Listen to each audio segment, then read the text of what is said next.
Good afternoon, everybody.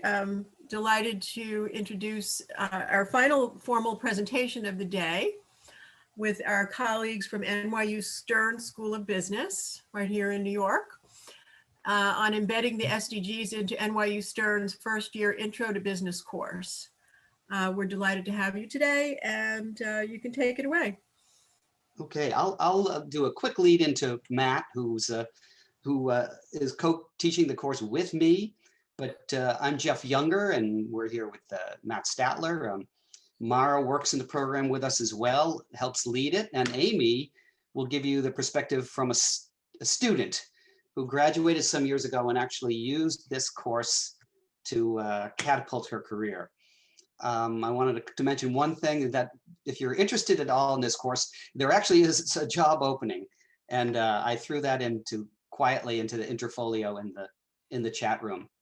And I'm thrilled to be here. It's great. It's a little bit of a bubble to do what we do all by ourselves, but then see everyone else from around the world doing similar things. I tuned in for Nikki James, and she was fantastic, and Jack Harris and Jeffrey Robinson. I don't know if he knows this, but he used to be across the hall from me maybe 10 years ago. Remember. And with that, I'll throw it to Matt to kick us into gear, and we'll talk about the course itself. Sure thing. Just an introductory word or two with that slide visible. Indeed, it is a pleasure to get out of our home team bubble and to interact with all of you who share our interests and our commitment to education and to sustainability. This presentation, our plan is basically each of the four of us will take turns and speak for 8 or 10 minutes or so, and leave 20 minutes hopefully at the end for questions and answers. Since Jeff has already initiated the chat window, as a faculty member, I'm used to sort of monitoring the chat. We all getting used to this on Zoom. So if there are any questions that arise spontaneously while any of us are speaking, I invite anyone listening in, participants, to go ahead and don't hesitate to chat to us questions that you may have so that we can even respond to them in real time.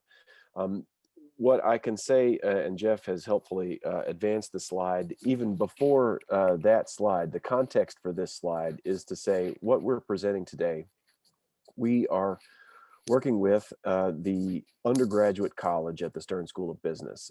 It is a 4-year undergraduate degree program, so students come to university ready to register. They register for classes in their freshman year, first year of school, and spend all 4 years in the College of Business. So it's a 4-year program. In that context of that 4-year program, Stern, we have a 4-course required social impact core curriculum. So that's a fairly unique thing, having interacted with colleagues from around the country and around the world. I don't know of any other 4-year undergraduate business school that has 4 required, we call them social impact core courses. So each of those 4 years, all Stern undergraduates, and we have about 650 or 700 in each class, a total of 22 or 3 or 400, a bunch of students, over 2,000 students taking these 4 courses at any one time. All students take all 4 courses. So the effort that we're describing, that Amy has lived through as a student, and that Mara and I and Jeff coordinate, we're lucky to have a lot of colleagues working with us on this. I think it's as many as 60 or 70 different faculty teaching in these 4 courses. They are offered primarily as a collaboration between the academic departments that Jeff and I as faculty members represent, the management communication department or group that Jeff is a part of, and the business and society program that Mara and I are seated in. That's to say, the overall goals of that 4-course curriculum are what appear here for you to view on the slide. The idea, it's a stakeholder perspective. Students in each and all of those 4 courses have the occasion to become aware of multiple stakeholder perspectives on business issues. They look at business as one institution between and among other societal institutions, including governments, including nonprofits and civil society. So it's business and society. We'll get into that. That's the name of the course that we're presenting. And ultimately, through that 4-year sequence, they seek. It's an aspiration that we all continue to pursue in our professional lives, but even as undergraduate business students seek to develop their own sense of professional ethics in a way that is in harmony with or aligned with their own personal values. Along the way, again, it's a 4-year business degree, but it's woven thickly with the humanities and the liberal arts. The course that we're here to present on today fulfills one of the freshman year writing requirements. Jeff's going to say more about that. So all along, it's reading, it's learning to articulate, defend, and reflect critically on a point of view. It's critical writing, critical thinking, critical reasoning throughout, with the overall goal that's not stated here as an objective of, becoming wise professionals, becoming people who are capable of exercising good professional judgment in a career that, hopefully, all of our graduates are lucky they'll outrun the robots for another 50 years and contribute to a more sustainable and just global society. That's framing and context. Jeff, if you could advance the slides. One there. The course that we're talking about today, into which we have integrated the Sustainable Development Goals as an explanatory framework, is called Business and Society. It's the first course required of all 650 or 700 undergraduate students. They all take it in the spring of their first year. The learning objectives for this course cohere with the broader objectives for the Social Impact Core. It's analyzing the role of business in society from multiple different perspectives and stakeholder interests. We read classics of philosophy, we read business history, even a little literature, some sociology, some anthropology. It's multidisciplinary, different, as well as economics and business and management organization studies. That process of engaging with those texts, reading those texts critically and applying them, using them as lenses through which to analyze business cases, enables them, the students, to think critically and creatively about how business can respond to these challenges by creating value in multiple different parameters: economic, social, and environmental value. And yes, it's a writing course. They do a lot of writing. We do a lot. The breakout sessions. Go to the next slide, Jeff. I think we have the structure of it here. It's a huge class with a Monday night plenary session that everybody's a part of, right? And then it breaks out into 2 smaller discussion sections. And this is with 18 or 20 students per section. So it's small scale seminar discussion where we hear from an invited guest, people that we're lucky to be able to have join us on Monday night, where they present or I interview them, or there's a panel discussion that Monday night on themes that you see here. It's climate change and ESG investing and sustainability and all this kind of stuff that's viewed through the lens of the Sustainable Development Goals. Mara's going to say more about that later. And then on either Tuesday, Thursday, or Wednesday, Friday, they break out into small discussion sections with individual faculty members like Jeff and myself, who help them understand what they heard on Monday night, view it and analyze it through the lens of the texts that are on the syllabus, and then from Tuesday to Thursday, develop their own perspective on the issues of the day. Lots of different pedagogical techniques, role plays, exercises, writing workshops, peer edits. Jeff's going to say more about that. Maybe one more slide for me, and then I think it is over to Jeff. This is the structure of the course. It's organized in 3 units. The first unit, these last 2 years, we've chosen one single business as an illustration of the complexity of the relationship between business and society. We got lucky a few years ago and made a choice that just keeps getting more interesting and difficult. For the last 2 years, we've been talking about Facebook. And in this context, we select the social issues. We teach the students, we give them this curated list of resources that show them what it means to do research, to understand this complexity. And we offer them the occasion to write an analysis of in this last year. It was the paper prompt, Jeff helped me, it was analyze the Facebook's business model and the impact that we think it's going to have on the 2020 election. Something like that. We're living through that reality now. In Unit 2, we move beyond a single business and say, let's look at a series of the words that we use commonly, global challenges. So it's climate change, it's economic inequality, it's social justice, it's technological disruption and change. This last year, we also chose globalization. In that case, it's a tour of big problems. Along the way, the students are zeroing in on specific things that they have interest in or passion for, that they will write their second and third papers on. They do journaling. The unit closes with that paper. Again, Jeff, I think you're going to say more about this in a minute. It's then in the final third of the class, the tail of the class, where we get some catharsis. There's complexity, there's global challenges, but business can and should and will play a role in creating a more sustainable society. So we look at business-related solutions that contribute toward sustainability. In that phase, students are continuing to work on their own papers, ultimately advocating for business strategies that can and should create, again, sustainable value. That's Amy's topic for later. I think I'll pause there. Jeff, you want to go into more detail about how that plays out in the classroom, sort of from day to day and week to week? Sure. It is a writing course, as Matt said, and that's where I put the hammer down and make sure that what the students are learning to think about critically, that they're learning to write about just as critically, more critical than creative. It isn't necessarily it's not a flowery approach. What we're really teaching, since it's business school, is writing a business report. So if you had to, with the second unit, you had a concern or a consideration about water quality, we would literally get you to hone your topic down to something very specific about water quality in a certain area for a certain, due to a certain effluent or pollutant that needs to be addressed. And Unit 2 is just about the problem. We're not looking for opinions, and we're not looking necessarily for sort of a thesis that's making a claim yet.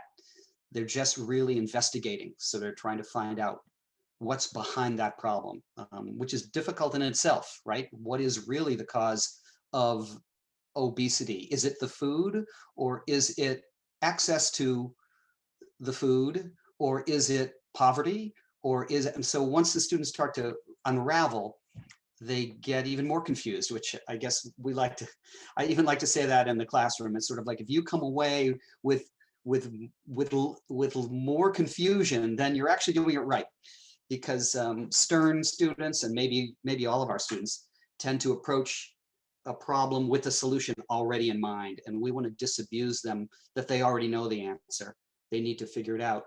And some of the research, I loved Nikki James's piece on immersive and experiential education, because a lot of the same tenets hold true for us. We want students to go and reach out, interview people who are in charge of the water quality control in a certain town. We want them to find someone, whether maybe if it's an uncle to start, but then have the sort of the capability and the confidence to reach out and make cold calls to people that can enhance their paper, enhance their research.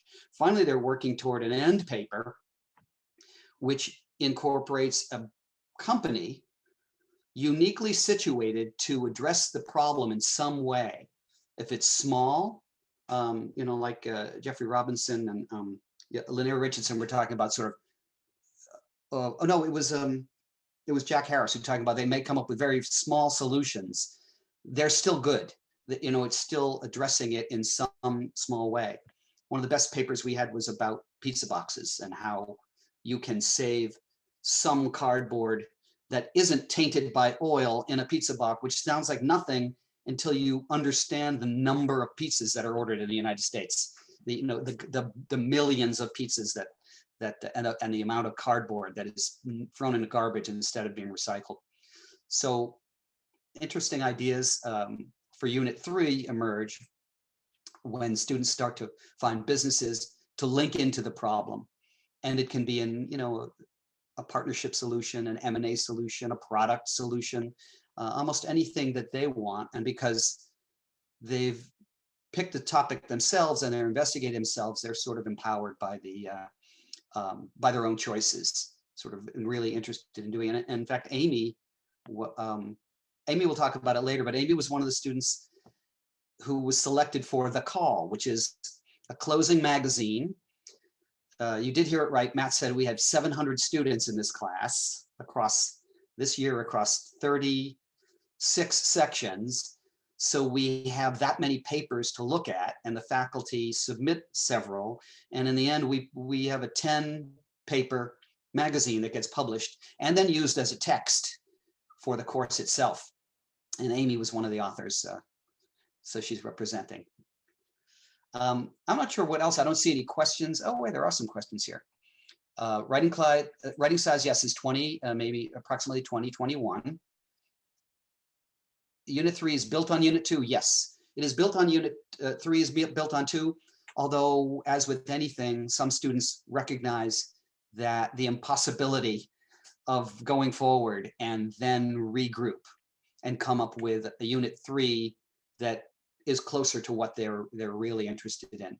In other words, sometimes it can't be done.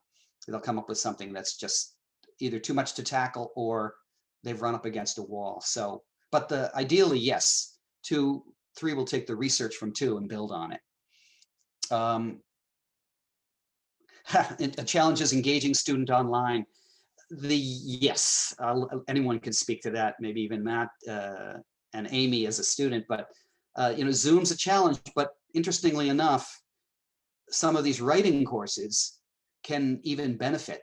I actually find when students are watching me edit on screen, there's an intimacy and a takeaway that actually makes it better than me editing on a whiteboard or in the classroom on a wall. They sort of can see themselves doing the same level of editing, which of course is a key to writing, is putting in the work and revising. Matt, any other issues with challenges? Because you do the plenary, that's a challenge. Well, I mean, what I would say is, because good questions are coming in, I want to respond to each and all of them in due course of time. What I'll say as a way to transition to Mara, just so that we can get each and all of our perspectives in everybody's minds. In terms of engagement, we, like everybody else, experienced the disruption in the spring and continue now in the fall teaching almost entirely remotely. Our plan is to continue fully remotely in the spring. What I am seeing is actually, in addition to the sort of formal kind of, as it were, the mechanics of the interface, the online interface, in terms of student engagement, what the pandemic gives us is an occasion like no other to emphasize the interdependence of business and society. So in all of these courses, my experience right now teaching these classes is that students are fully engaged and fully committed. They're here to study business and they want to make the world a better place. So we're, I think, experiencing the technological limitations and affordances notwithstanding, we're experiencing a surge in student engagement. But maybe Mara, to you to speak about, we've been doing this for a while, this class, almost 20 years. I've been doing it for 12, Jeff a little longer. But it's only the last 2 years that we've used the Sustainable Development Goals explicitly as a framework, and it's because of Mara. Tell us why, Mara. Sure. Thanks, Matt. So I wanted to focus on kind of the why. Why did we decide to bring the SDGs into this course and into the social impact core more broadly? As Matt mentioned, I joined Stern about 2 years ago.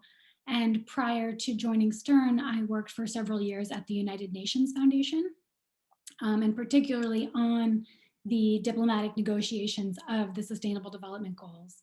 So I was able to get kind of a really interesting, fly on the wall perspective, or behind the scenes, if you will, of how the goals came together. It's the sort of nitty-gritty negotiations over every target and every indicator, which was a 2.5 year process.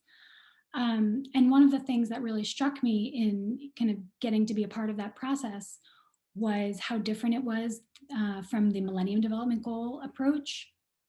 The MDGs, as many of you I'm sure know, were very government aid focused. And while they had some great successes, I think a lot of people realized that one of their biggest areas for improvement was the fact that these issues that we face are so big that clearly governments alone, and even governments with the support of nonprofits, are not going to be able to get the job done. Like, the scope of these problems is so large. And so with the negotiations of the Sustainable Development Goals, the UN and other partners made a real effort to engage the business community on the front end. So rather than just cook up the goals and then say, hey, business community, can you help us fund these? They actually brought them into the conversation, informally, of course. Obviously, the UN is a member state controlled entity, but there were, some of the most interesting events and workshops and roundtables I attended were the ones where the business community and the investor community was present and actually wanted to engage and find ways to make them part of their business models, not just treat them as kind of charity or aid in the way that we saw with the MDG model. So I was really struck by kind of the interest and excitement, of the business community, around the implementation of these goals. And at the same time, right after the goals had been agreed, got this great opportunity to join the team at NYU Stern. And I thought, what better way to try to, make some small bit of progress on these goals than bring them basically to our future business leaders. So I love the idea of bringing them into a business school, and especially into an undergraduate program where students, like Amy, who you'll hear from later, are really at the beginning of thinking about their careers and thinking about the role that they want to play, more broadly in society. And so it's such a great opportunity that you have with these students, especially from their first year. So yes, of course, they're there for business, but so many of the students, come through this course and they realize that they can actually use business to have a positive impact, whether it's, taking a social entrepreneurship route. As Jeff mentioned, some students take that route in their papers.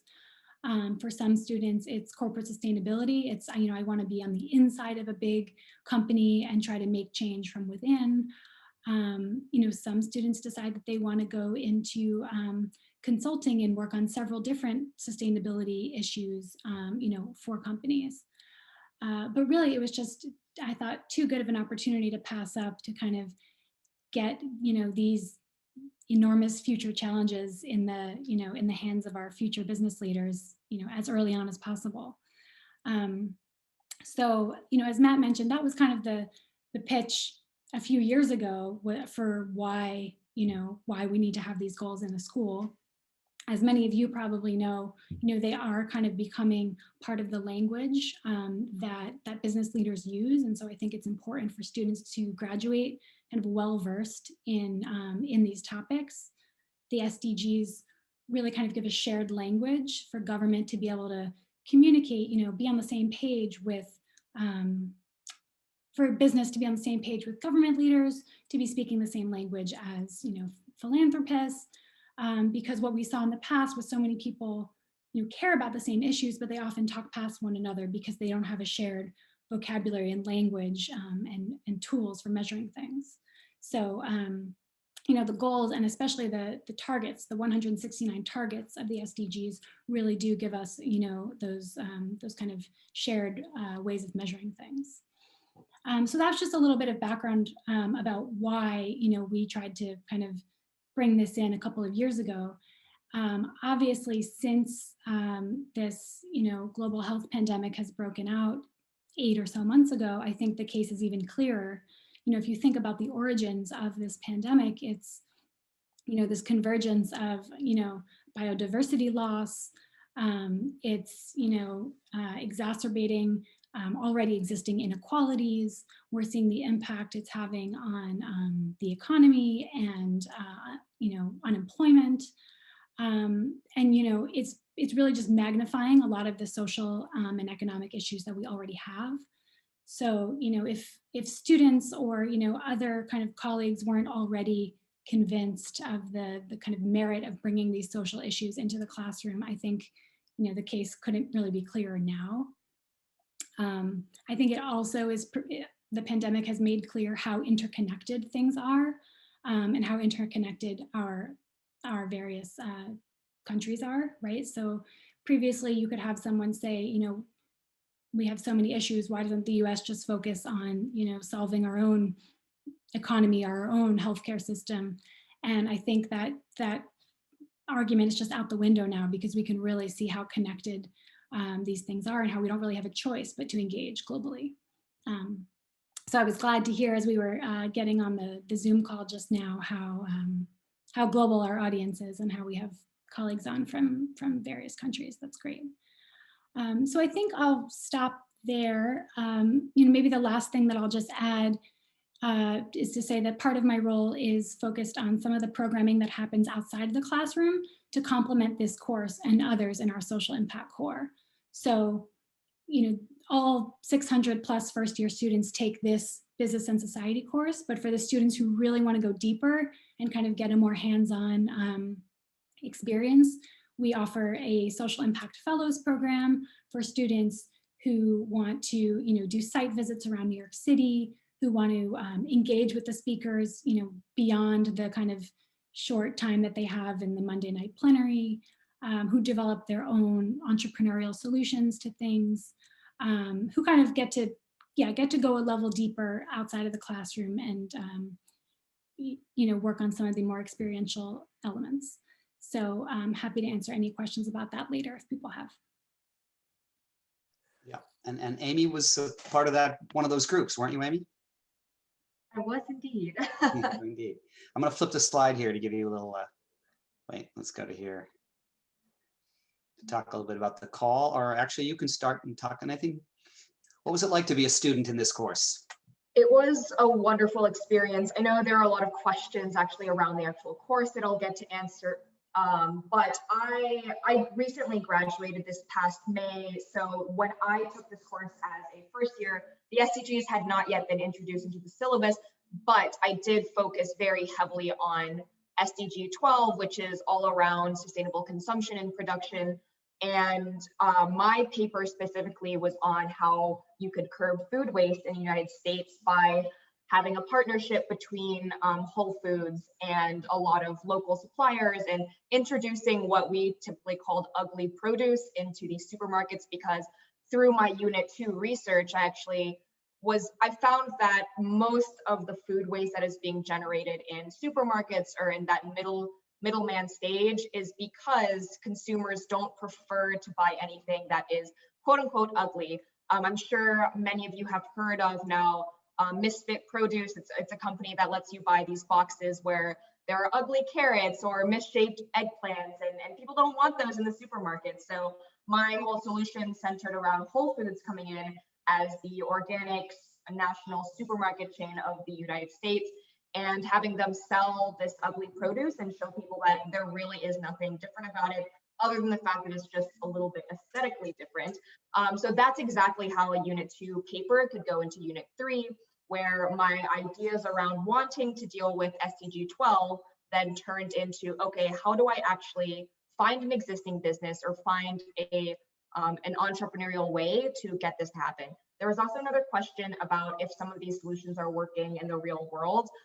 Maybe Jeff and Matt have a better answer for that, to see if any students have reached out. But I do know there have been several students in my grade and in the grades afterwards, for which I served as an editor for the call, for people actually reaching out to companies that they were very, very passionate about. And they're like, hey, XX government organization or nonprofit or business, take a look at my proposal. I hope you'll consider it. And even if those solutions weren't implemented, it was at least spread through ideas.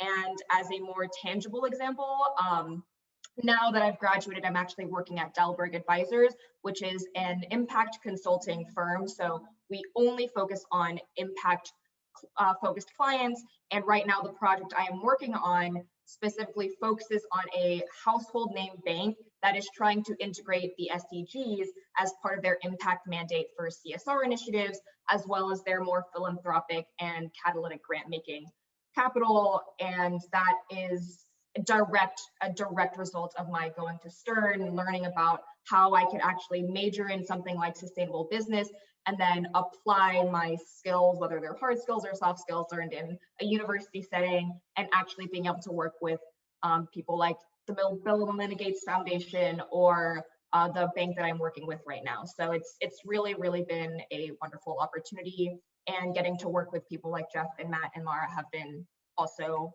very eye-opening. I'll give Amy some quick props here via slides, and that is these are the magazines which we've done, as you can see, since 2011, and now we're up to doing it every single year. And if you look at the contents of this particular magazine a little more closely, there you see Amy's article, Reinventing Wholesome.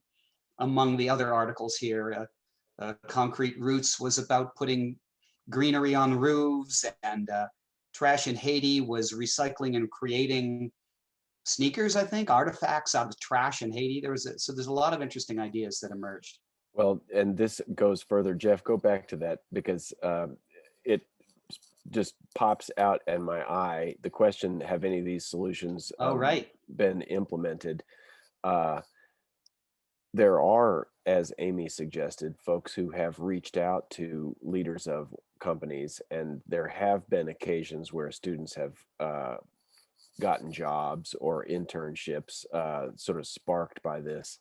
But you've got Amy's essay circled up and right from that on page 18. The author of that essay went on to sort of create an organization called Sea Straws that focuses, like the title says, on ocean plastic and renewable materials for straws. And so I think that's another way of framing the question about solutions in the real world. Yes, some, but more than that, it's, as Amy said, getting students all 4 years of their undergraduate degree thinking in these terms, and empowering them and enabling them with the sort of, you say hard and soft skills, like the ideas and the gumption, the grit, the motivation to push forward and feel like they have some agency and can, contribute positively to a more sustainable future using entrepreneurship and business and strategy and all the kinds of things that we're talking about. Mara has just chatted to everybody the link to that. Do you want to? I think we should answer some of these questions. Yeah, maybe we go there. Yeah, there's a lot of good questions in the chat. There are a lot of good ones. And if we take it back a step, Matt, to the core, right? This is the freshman course, but we have 3 others. Someone was asking, what are the other courses? Yeah, I'll take that one, and then maybe into a little bit some of the how to organize the chaos stuff about grading papers and all that kind of stuff. Just quickly then, so this is the first course. The second year course is called Organizational Communication and its Societal Context. Picks up on the stakeholder focused theme of the first course, picks up on the issue oriented theme of the first course, and encourages students, focuses on the skills that are required to effectively articulate a strategy, to organize people and to lead, to communicate effectively. Jeff, you teach that course. So it's the full title is Organizational Communication and its Social Context. So we look at, it gets more granular from this, and we start looking at how companies actually communicate. So it's a company communication course, but I think we give special focus on next level companies. So someone earlier mentioned Tom's Shoes or Nike or Larry Fink's BlackRock, or I'm trying to think of some of the others that we do, but Patagonia, sort of the clear leaders in this world. Starbucks, not without not without discussion, right? I mean, you could argue about Walmart, both pro and con, but if you really look at what they're doing, it's interesting nevertheless. Yes, so that's OrgCom. Go ahead, Matthew. I could keep talking. So Yeah, sure. The third course, junior year, law, business, and society, looking at the way the landscape of corporate law changing dramatically in these times, benefit corporations, for purpose corporations, B Corps, all kinds of formal and informal ways in which age-old questions are being shaped by changes in corporate law. And then the senior capstone course is professional responsibility and leadership. It is squarely about the alignment of individual values and ethics with career and professional ethics. It's a class that includes, classics of literature and philosophy, and we talk about the arts and use aesthetics as well as ethics to unpack the same questions of value that we're sort of initiating in the first class, business and society. The questions, several of them, why is it a writing heavy class? I'll go for that one. And then Jeff, you can talk about how we kind of grade and organize. It's a writing class because it's a 4-year undergraduate degree program where they also must fulfill writing requirements for purposes of accreditation. So the idea at one level was to kill 2 birds with 1 stone and to introduce business while at the same time introducing critical writing, critical thinking and writing. So that's, as it were, the external goal. Internally, it's because writing is so important. If you can't write clearly, you can't lead business. It's hard to lead business organizations. So giving people the occasion to write, as Amy and these authors who are visible on this slide have done about these, it clarifies their thinking as well. So it's an intrinsic motivation for that.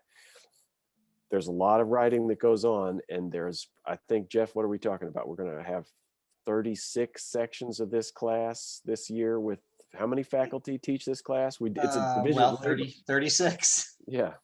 Well, actually, no, we have about 34. There are some people double up, but that's a hard road to hoe when you're to do this level of work with 40 students is harder.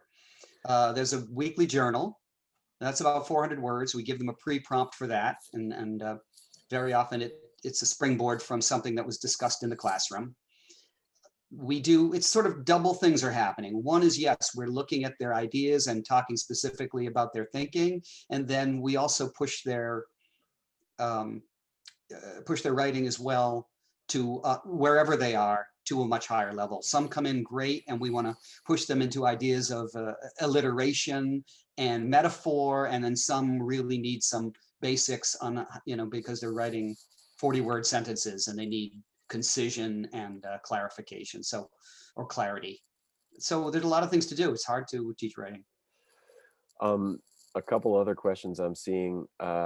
Somebody asking about philosophical debates over the continuum. I got to take that one just because that's my background as a PhD in philosophy.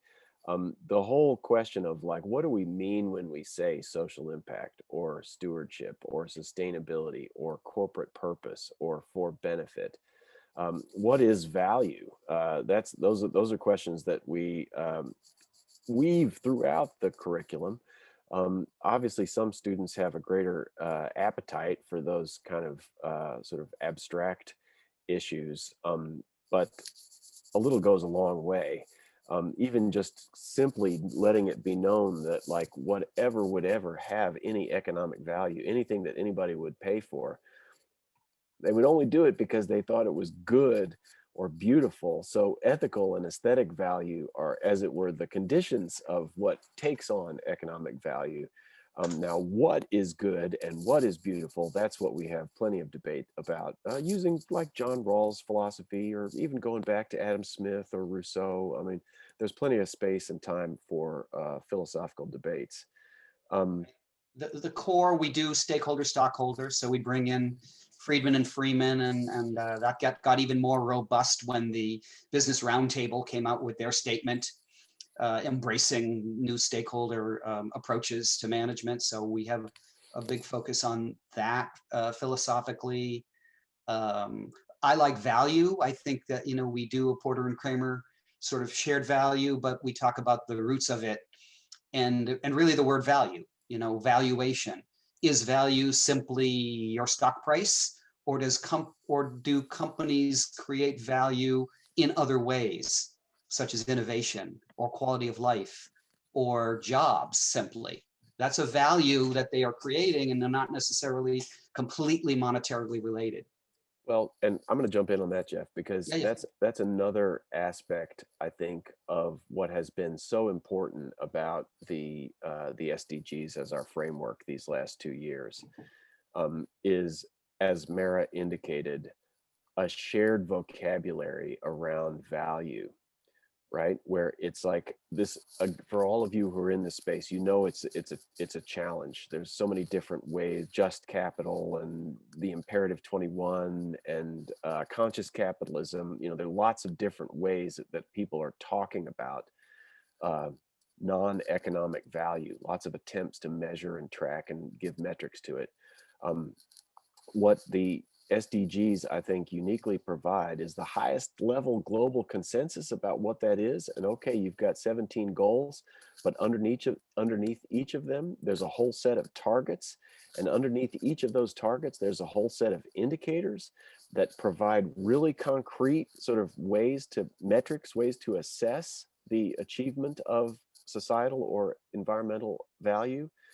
We've used them. I mean, this last year, I mean, that was what the assignment for Unit 3 paper: articulate a strategy and then use the SDG targets and indicators to give some sense of, like, well, what value for which stakeholders in accordance with which targets and metrics. And that's, I think, what has been very, very useful. Mara, maybe you want to say a little bit more about how those targets and indicators kind of either came to be or are currently playing out in the global conversation. Sure. Yeah, I think it's important to talk about the targets, because I know a lot of people who are less steeped, you know, who spend less time in their day-to-day in the SDGs, look at the 17 goals and just, you know, they see these brightly colored icons and think, yeah, that's great, but they're so high level, you know, what does that even help? What does that mean? But really, when you want to get to the meat of it, it's in the 169 targets that are under the various goals. So whenever I have students in my office who are, you know, kind of struggling to find the issue that they care about, or, you know, they think something sounds so abstract, how can you possibly measure something like goal 16, you know, rule of law and peaceful and just institutions? I always encourage them to go a level deeper and look at the targets.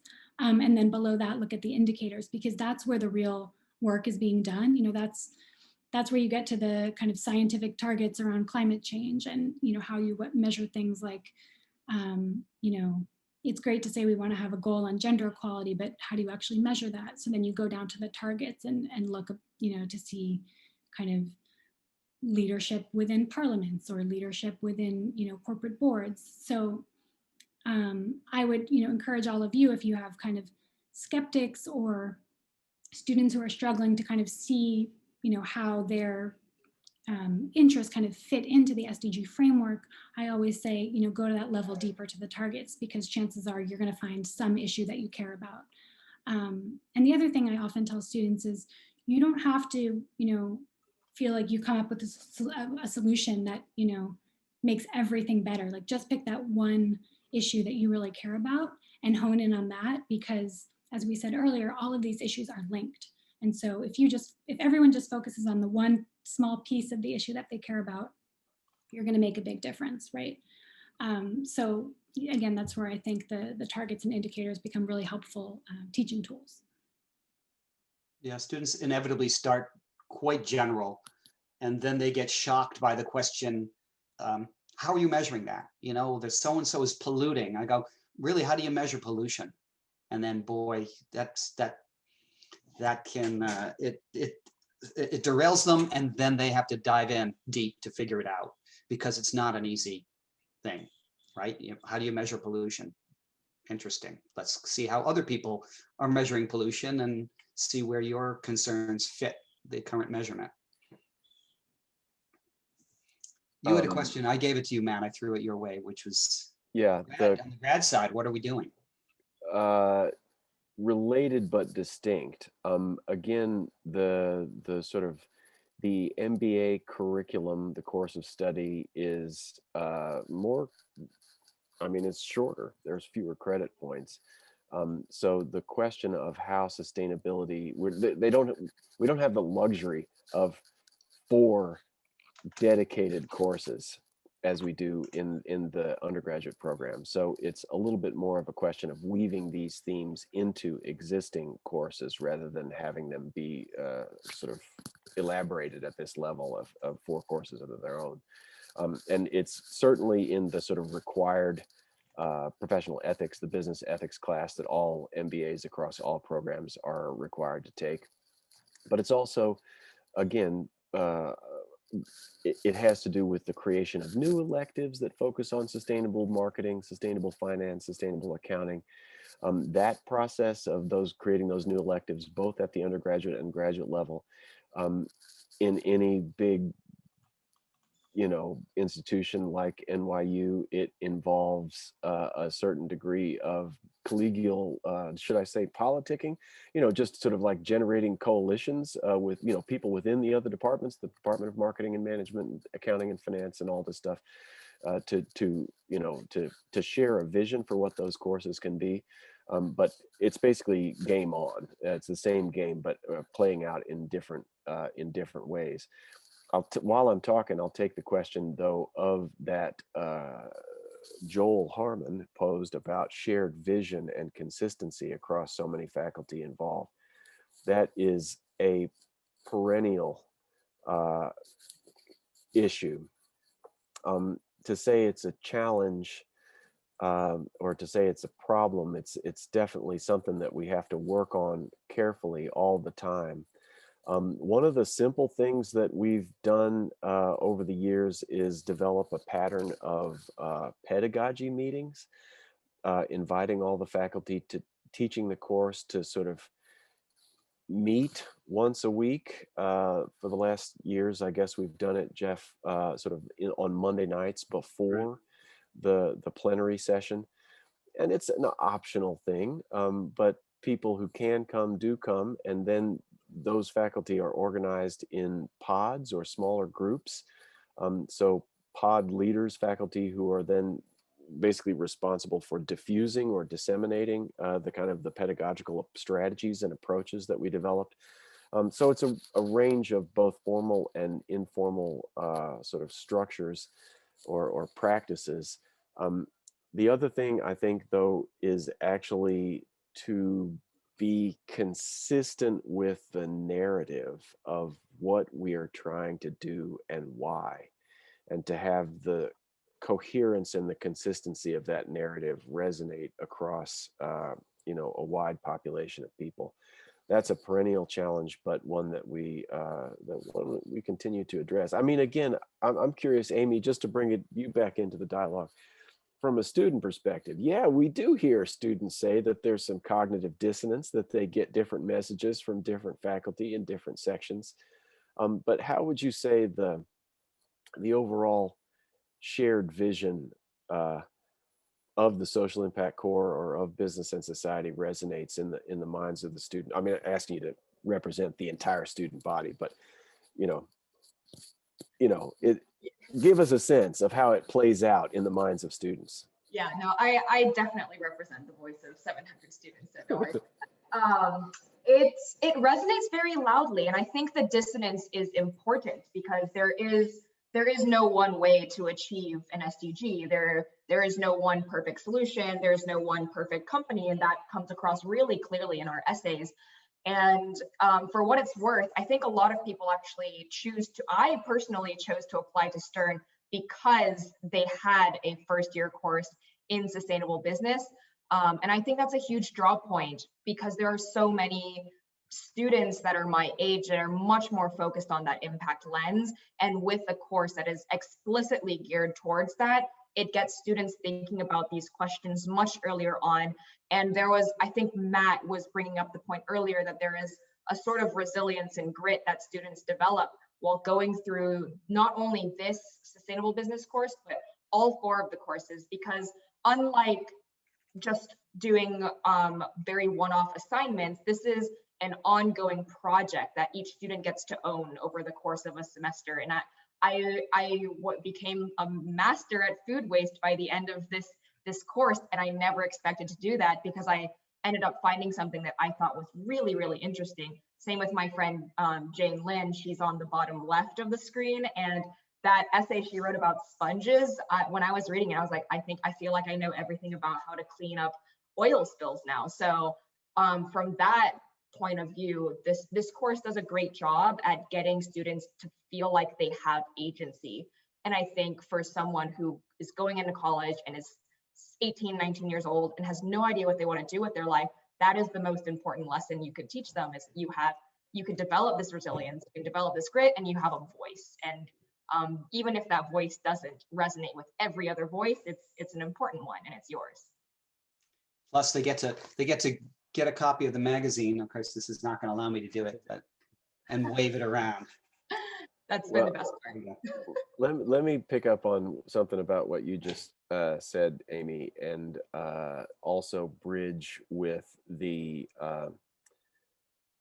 earlier question about, I think, engagement online, and the question that's just popped into the chat about if we had if anything we do differently or change if we do it all over again. And it's to bring us, this group of people, my colleagues here that are on this panel, us, like, into the now. Where are we now, right now? And where we are now is trying again to figure out a way. This is a big operation, a lot of faculty, a lot of moving parts, hundreds of students, a syllabus, all of these things, to figure out a way to, like, tweak it right now so that it is both appropriate at a minimum, but, like, taking advantage of at a maximum precisely the disruption that we're in. So what can we do with the fact that all students will be online, right? Can we create synergies or ways for people to connect with others?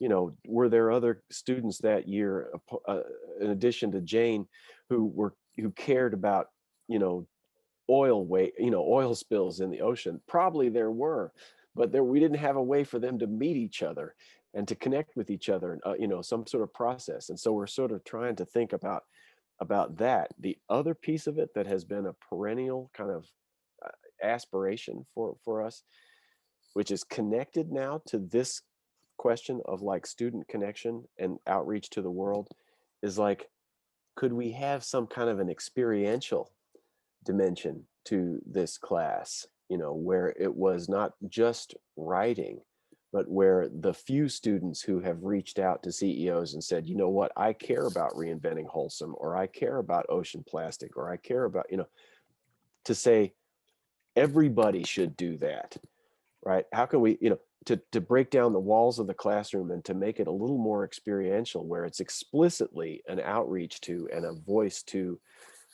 the call to action. We publish a magazine. It's great. We love it.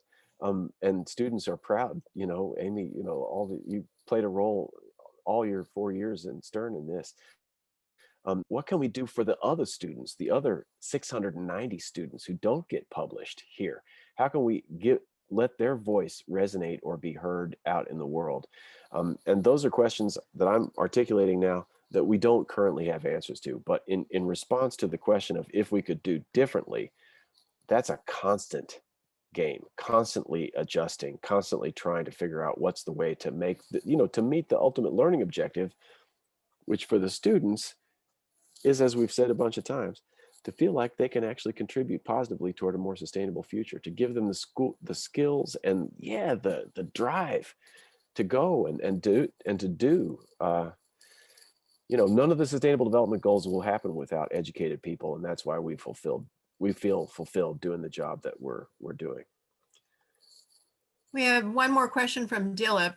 Has this helped seed a sustainability culture at Stern and more broadly at NYU, or is such a culture an antecedent to this initiative in the undergrad business core? Great question. Amy, why don't you take that? What do you think?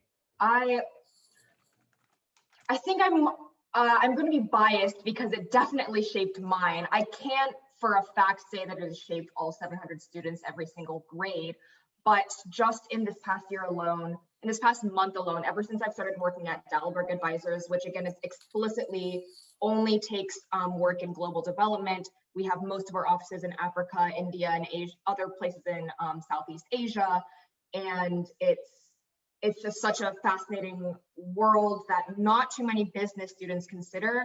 Ever since I've started working there last month, I've had over 20 students or people who have just finished their grad degrees reach out to me and ask, hey, Amy, I would love to hear more about this. I'm really interested in social impact. One of Matt's students this year reached out to me 3 days ago to say, hey, Amy, I know this is out of the blue. You don't know me, but please, can we talk about what you've done?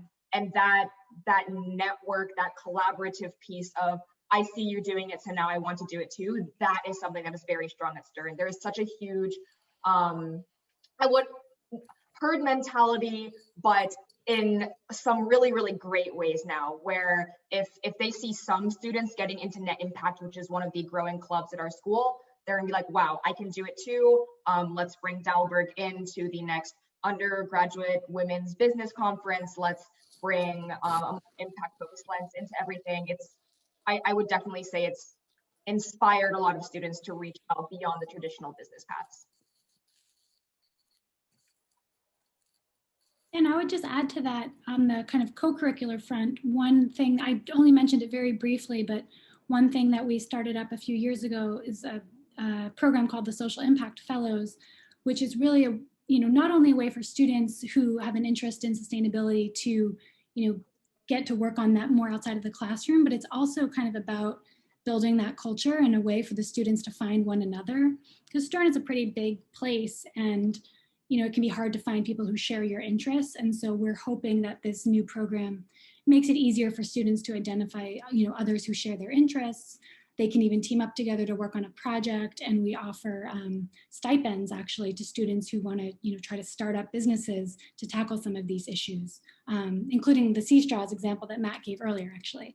So we do try to do things to provide funding and opportunities for students to, build that culture, but it is a slow process. Well, this was a fantastic presentation to close our day, and we really appreciate it. We're enormously grateful. You could just send the slides over, we'll post them. I see you have the job opening. Some people have also asked for if you're willing to share the syllabus. That's up to you. You can send it along. Okay, great. Well, thank you so much. Everyone, please put your stars in the Entergy app